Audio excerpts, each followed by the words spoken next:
जय हिंद बच्चों। मैं रविश कुमार अपने YouTube channel Bihar board by Ravish में बहुत बहुत स्वागत करता हूँ।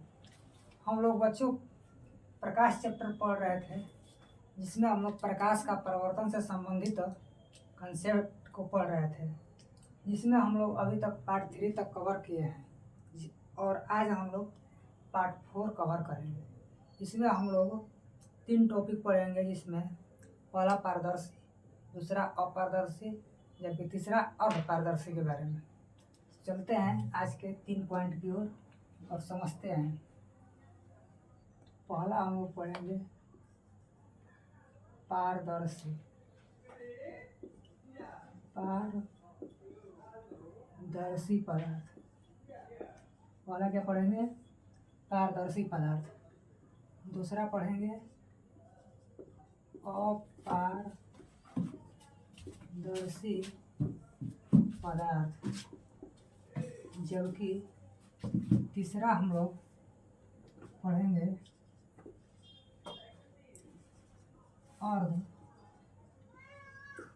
अर्धपारदर्शी पदार्थ। तो बच्चों, आज की वीडियो में हम लोग इस 3 टॉपिक के बारे में अच्छे से अध्ययन करेंगे और इस तीनों पदार्थ में हम लोग प्रकाश को गुजारेंगे और समझेंगे कि कौन से पदार्थ जो हैं प्रकाश की उपस्थिति में कैसा व्यवहार करते हैं। तो समझते हैं। इस प्रकार के जो पदार्थ होते हैं, यानी कि पारदर्शी पदार्थ जो होते हैं, जैसे कि वस्तु यहाँ पर रखेंगे, यहाँ पर वस्तु रखें और यहाँ से प्रकाश इससे गुजारेंगे इस तरह। तो देखा जाए, यदि यहाँ पर वस्तु जो है पारदर्शी रहे तो इसमें क्या होगा कि प्रकाश की किरण जो होगी आसानी से दूसरे साइड गमन कर जाती है। यानी कि इस साइड से हम लोगों ने आपतित कराया तो बिना किसी विचलित हुए, कहीं भी विचलित नहीं हुई और यह सीधे बाहर की ओर निकल गई। यानी कि इस तरह के पदार्थ को हम लोग, यानी इस प्रकार के वस्तु को किस में रखेंगे? तो पारदर्शी में रखेंगे। किस में रखेंगे? पारदर्शी में। यानी कि जब प्रकाश की किरण जो है, वैसे पदार्थ जिनसे प्रकाश की किरणें आसानी से आर पार कर जाती है, वैसे पदार्थ को पारदर्शी पदार्थ कहते हैं। पारदर्शी पदार्थ के अंतर्गत हम लोग एग्जाम्पल समझें तो हमारा वायुमंडल जो है, जो हवाओं से मिलकर बना होता है, हवा कैसा है? तो पारदर्शी होता है। जैसे में कांच को हम लोग देखेंगे, जैसे किसी भी दुकान पर जाइएगा, ज्वेलर्स में खासकर, तो अंदर कोई वस्तु या आभूषण रखा हुआ होता है, जिससे हम लोग बाहर से आसानी से देख पाते हैं। यानी कि वो जो होती है वो कांच कैसा होता है? तो पारदर्शी होता है। जैसे कि लेंस भी जो होते हैं बच्चों, वो जो होता है पारदर्शी होता है।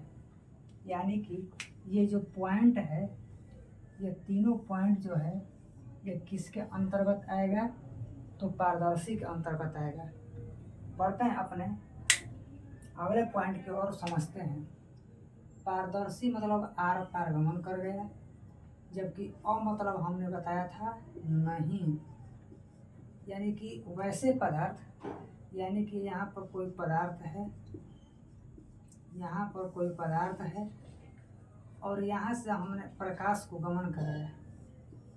यदि हमने प्रकाश को गमन कराया और यहाँ पर हमें प्रकाश नहीं मिला, इस वाले भाग में प्रकाश नहीं मिला, यानी कि जब प्रकाश की किरणों को इस पदार्थ पर आपतित कराया जाता है, गुजारा जाता है, तो यह लड़कर इधर ही इसी साइड रह जाता है।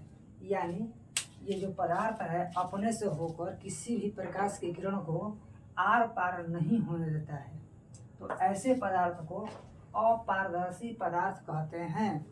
जैसे में इसमें हम लोगों ने देखा कि हवा हो गया, कांच हो गई, और लेंस, ये तीनों जो हैं यह पारदर्शी पदार्थ का उदाहरण है। जबकि हम लोग अपारदर्शी में पढ़ें तो एग्जाम्पल में हम लोग पढ़ें तो पत्थर पर यदि आप प्रकाश की किरणों को आपतित कराएंगे तो वह बाहर की ओर दूसरे साइड प्रकाश को गमन नहीं करने देती है। लकड़ी भी जो है इसमें प्रकाश की किरणें जो होती है आर पार गमन नहीं कर पाती है। जैसे में ईंट ये सब जो पदार्थ होते हैं इनसे होकर प्रकाश की किरणें आर पार गति नहीं कर पाती है।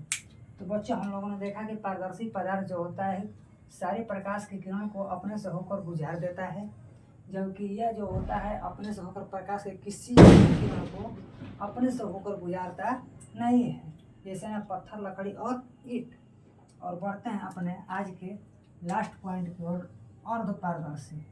अर्धपारदर्शी का बच्चों दूसरा नाम जो है इसे हम लोग पारभासी पदार्थ कहते हैं। पारभासी पदार्थ भी कहते हैं। यानी कि अर्ध मतलब बच्चों जो होता है कुछ अर्ध मतलब आधा, और आधा यहाँ पर क्या गुजारेगा तो प्रकाश की बात हो रही है। यानी कि इस प्रकार के पदार्थ में जो प्रकाश की किरणें होती है अपने से होकर कुछ मात्रा में गमन कर जाती है, जबकि कुछ मात्रा में गमन नहीं करने देती है। यानी कि यहाँ पर जो पदार्थ है इससे प्रकाश की किरण को गुजारे तो कुछ गमन कर जाती है, जबकि कुछ जो होती है गमन नहीं कर पाती है। यानी कि वैसी वस्तु जिनसे होकर या वैसे पदार्थ जिनसे होकर प्रकाश की किरणें कुछ मात्रा में दूसरे साइड में दिखाई दे, कुछ दिखाई दे। यानी कि कह सकते हैं कि जितना हम प्रकाश डालें इस पर उतना प्रकाश बाहर दूसरे साइड न निकाले, तो वैसे पदार्थ को अर्धपारदर्शी पदार्थ कहते हैं। जैसे में हम लोग एग्जाम्पल समझें तो तेल लगा हुआ कागज, तेल लगा हुआ कागज अर्धपारदर्शी का एग्जाम्पल होगा। जैसे में घिसा हुआ कांच, घिसा हुआ कांच। बच्चों इसी तरह इसमें और कुछ एग्जाम्पल समझें तो जो हमारे आँख का पलक होता है ये भी जो होते हैं अर्धपारदर्शी पदार्थ के भांति व्यवहार करता है। तो हम लोगों ने देखा कि इस वीडियो में कि पहला अर्धपारदर्शी पढ़ा, दूसरा अपारदर्शी पढ़ा, जबकि तीसरा क्या पढ़ा अर्धपारदर्शी। इस तरह हम लोगों ने तीनों को अच्छे ढंग से समझा और इसे फिगर के माध्यम से हम समझाने का प्रयास कीजिए। इस तरह ये जो टॉपिक है बच्चों आप लोगों के लिए बहुत ही इम्पोर्टेंट होने वाला है, क्योंकि इनसे कभी ना कभी 1 या 2 क्वेश्चन ऑब्जेक्टिव में पूछ लिए जाते हैं, नहीं तो कभी ये 6 नंबर में भी पूछ लिए जाते हैं। तो मिलते हैं अपने अगले वीडियो में। जय हिंद।